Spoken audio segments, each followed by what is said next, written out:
हाय,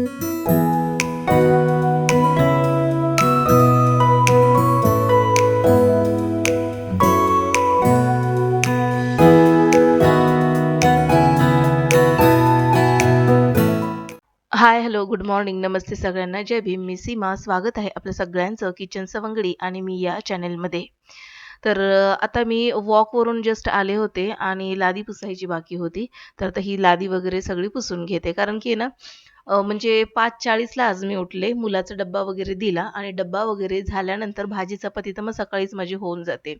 त्याच्यानंतर मी माझी अंघोळ वगैरे करून, झाडू वगैरे मारून 8च्या आसपास मी राउंड मारायला गेले होते वॉकला आणि तिथून आल्यानंतर अ, हे लादी वगैरे आता पुसतीये. तर व्यवस्थित लादी वगैरे पुसून झाल्यानंतर बाकीची सगळी कामं बाकी आहेत आणखीन. म्हणजे मशीन कपडे वगैरे झाले होते मशीनमध्ये वगैरे, पण आता लादी वगैरे जोपर्यंत होत नाही ना, तोपर्यंत असं छान असं वाटणार नाही. तर आज माझ्या मिस्टरांना भाजी चपाती नकोय, तर त्यांना आज खायचे आहेत धपाटे. कारण की ना धपाट्याचं जे पीठ होतं ते आईंनी पाठवलं होतं.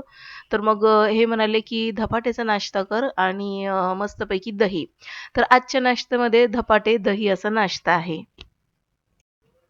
तर सकाळीच कपडे वगैरे देखील सुकायला घातले होते. त्याच्यामुळे जास्त काही आता एक्स्ट्राची अशी कामं वगैरे नाहीयेत. पण ही जी 2 ते 3 कामं असतात ना, तर ती जर आपण थोडासा कंटाळा केला, तर मग असाच कंटाळा येऊन ही कामं रेंगाळत पडतात. आणि म्हणून ना मला असं म्हणजे प्रामुख्याने सांगावं वाटतं, की आपण ज्या गृहिणी आहोत ना, तर घरातील कामं करण्यासाठी आपण खूप साऱ्या गोष्टी आधीच डोक्यामध्ये फिट केलेल्या असतात किंवा मग त्याची यादी आपण केलेली असते, की सकाळी उठल्यानंतर कोणत्या-कोणत्या कामांना प्राथमिकता द्यायची आहे. तर त्यानुसार आपण ही कामं करत असतो. तर प्रत्येक काम करण्यासाठी आपण एक वेळ ठरवली पाहिजे. जसं की मी 5:40ला आज उठले, तर पटापट मुलाचा डब्बा झाल्यानंतर झाडलोट वगैरे करायची पाणी आल्यानंतर लगेचच मशीन लावून घ्यायची त्याच्यानंतर अंघोळ आणि नंतर लगेचच लादी वगैरे पुसून घ्यायची. तर अशी प्रत्येक कामं वेळेनुसार आणि पटापट जर ठरवली ना, तर सगळी कामं वेळेत होतात आणि महत्त्वाचं म्हणजे वेळ वाया जात नाही आणि एक समाधान मिळतं, घर स्वच्छ राहतं. पुढची महत्त्वाची गोष्ट म्हणजे कितीही आपल्याला कंटाळा आला ना, कंटाळा सगळ्यांनाच येतो, मला देखील येतो. पण कंटाळा हा थोड्या वेळाचा असतो. त्यासाठी काय करायचं, छोट्या कामापासून सुरुवात करायची आहे आणि एकदा का कामाला सुरुवात केली ना, आपोआप बाकीची सगळी कामं होऊन जातात. आणि ना सकाळचा हा जो वेळ असतो ना, आपल्या घरातील कामं आवरण्याचा, उरकण्याचा असतो, स्वतःसाठी स्वतःला वेळ देण्याचा असतो. त्यासाठी ना आपण मोबाईल आणि इतर गोष्टींपासून थोड्या वेळासाठी का होईना थोडंसं दूर राहिलं पाहिजे. कामं निवांत झाल्यानंतर आपण ह्या सगळ्या गोष्टी करू शकतो. मोबाईल स्क्रोलिंग वगैरे, वगैरे. तर आता इथे नाश्त्यासाठी मी इथे किचनमध्ये आलेली आहे आणि आता आज नाश्त्याला धपाटे बनवायचे तर म्हटलं की चला मेथीची भाजी होती छान अशी निवडलेली तर तिला ना मी बारीक चिरून घेते. तर धपाटे म्हणजे साधारणपणे थालीपीठाचाच प्रकार आहे तो देखील. तर आता याच्यामध्ये ना वेगवेगळ्या प्रकारच्या भाज्या घालू शकतात. तर आज माझ्याकडे मेथी होती म्हणून मी मस्तपैकी मेथी धुवून ठेवलेली आणि बारीक तिला अशी चिरून घेतलेली आहे. तर यामध्ये आता मी हळद, तिखट, मीठ सोबतच थोडंसं हिंग घालणार आहे आणि छान असं हे पीठ जे आहे ना मिक्स करून घेणार आहे. आता मला इथे प्रामुख्याने सांगावसं असं वाटतंय, की आमचं जी कोल्हापुरी जी चटणी असते, मसाला असतो, तर त्यामध्ये ना आलं, लसूण, कोथिंबीर हे सगळं मिक्स असतं. त्याच्यामुळे ना मी धपाटे वगैरे करत असताना पुन्हा आलं, लसूण पेस्ट वगैरे टाकत बसत नाही. तर आता हे जे आईंनी दिलेलं धपाट्याचं पीठ होतं, तर ते साधारणपणे 3 ते 4 चमचे घेणार आहे. कारण की ना मुलाला देखील टिफिनला हेच देणार आहे मी. कारण की तो देखील म्हणत होता, की "मम्मी मला भाजी चपाती नकोय, मला देखील धपाटे वगैरे मी घेऊन जाईल." म्हणून तर म्हटलं ठीक आहे चला.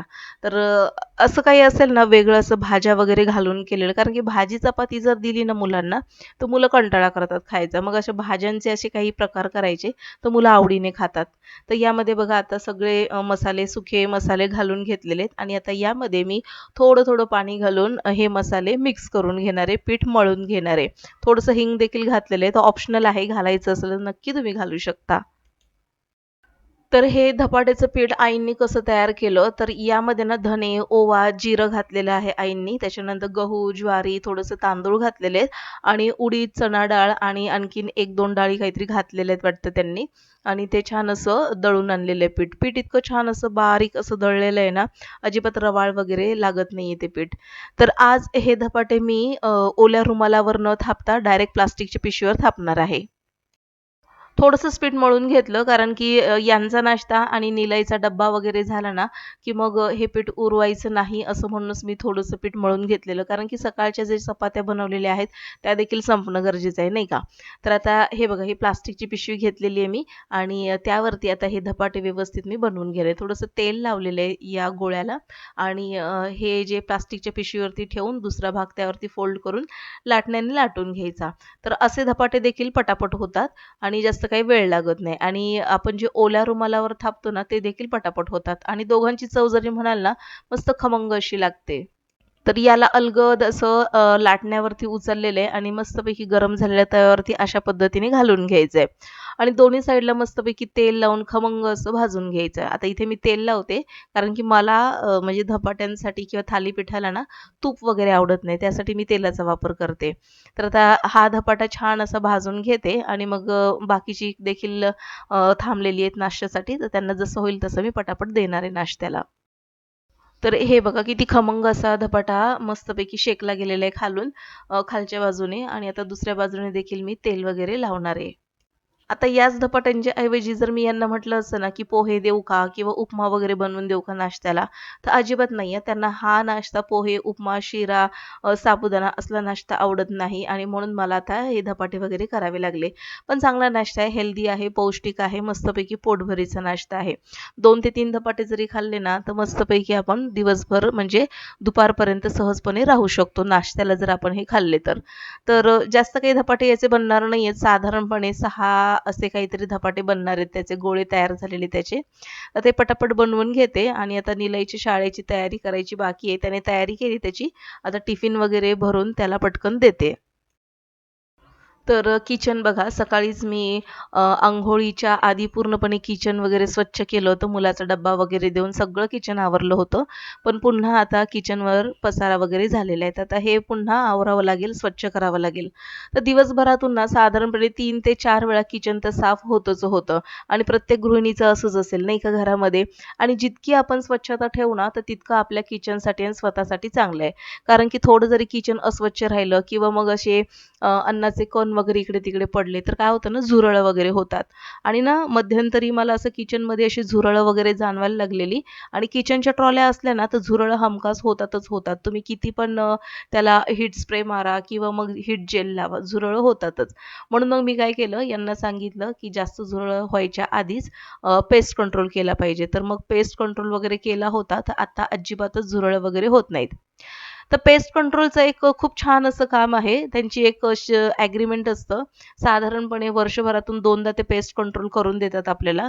तर त्याचे चार्जेस घेतात ते. तर ना 6-6 महिन्याने ते करून देतात.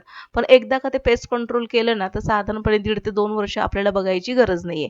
घरामध्ये ना माशा येतात, ना हे पाली वगैरे येतात किंवा मग असे झुरळ वगैरे होत नाहीत. तर आता मुलाचा डब्बा वगैरे भरला आणि इथे ना थोडंसं प्लास्टिक वगैरे राहिलेलं किचनचं मेथीची भाजी वगैरे भरून ठेवलेली तर ते प्लास्टिक वगैरे सगळं काढून टाकलं आणि आज आहे वांग्याची आमटी केलेली आहे. तर गावची भाजी होती शिल्लक थोडी, तर आज पुन्हा वांग्याची आमटी केलेली आहे मी. आणि हे बघा आता दही मी तुम्हाला दाखवते. तर परवाच्या दिवशी मी दही लावलं होतं, तर ते दही ना इतकं छान लागलेलं आहे घट्ट असं. तर दूध थोडंसं आपण आटवलं ना, तर त्याचं दही खूप छान घट्ट दाटसर असं लागतं बरं का. आता मी तुम्हाला दाखवते बघा. मस्त अशा या चिनी मातीच्या भांड्यामध्ये दही लावून घ्यायचं आणि इतकं घट्ट दही लागलंय ना, की त्याच्या आपण अशा मस्तपैकी वड्या कट करू शकतो. आणि चवीला देखील हे दही खूप चवदार असणार आहे. कारण की या दह्यामध्ये ना मी नुसती साई वगैरे घातली होती आणि थोडंसं दूध घातलं होतं. म्हणजे असं लोण्यासारखं आता हे दही चवीला लागणार आहे. तर आता हे दही आणि मस्तपैकी गरमागरम बनवलेले धपाटे. तर असा आहे आता माझा नाश्ता. तर आता हा नाश्ता मी पण करते आणि यांना देखील नेऊन देते. तर बऱ्यापैकी स्वयंपाक देखील माझा झालेला आहे. सकाळची जी भाजी होती तर डब्याला देऊन टाकली मी कारण की आता मग थोडीशी भाजी जी होती तर ती यांना नाश्त्याला वगैरे दिलेली आहे प्लस धपाटे आणि थोडंसं दही आणि आता वांग्याची आमटी केलेली आहे आणि रात्रीचा थोडासा भात शिल्लक होता तर आता जर पुन्हा जर भात लावला तर पुन्हा मग तो उरेल म्हणून मी विचार केला की चला रात्रीचा भात आहे तर त्याला जिरा राईस करून टाकूया. तर ना याच तव्यावरती थोडंसं तेल आणि जिरं घातलं त्यामध्ये आणि आता हा भात यावरती परतून घेणार आहे. एक वाफ काढली ना, मस्त हा भात मोकळा सुटसुटीत जिरा फ्लेवरचा भात तयार होतो, जीरा राईस म्हणून. तर आजचं जेवण खूप साधं आणि सोपं आहे. अ, हे चपाती, त्याच्यानंतर वांग्याची आमटी आणि मस्तपैकी बनवलेला जीरा राईस. तर या जेवायला. तर चला असा होता आजचा माझा दिवस. आजचा जर व्लॉग आवडला असेल तर नक्कीच लाईक करा. माझ्या चॅनलवर जर पहिल्यांदाच आले असाल तर सबस्क्राईब करून बेल आयकॉन प्रेस करा. भेटू पुन्हा नवीन अशा इंटरेस्टिंग व्लॉगसहित. तोपर्यंत बाय.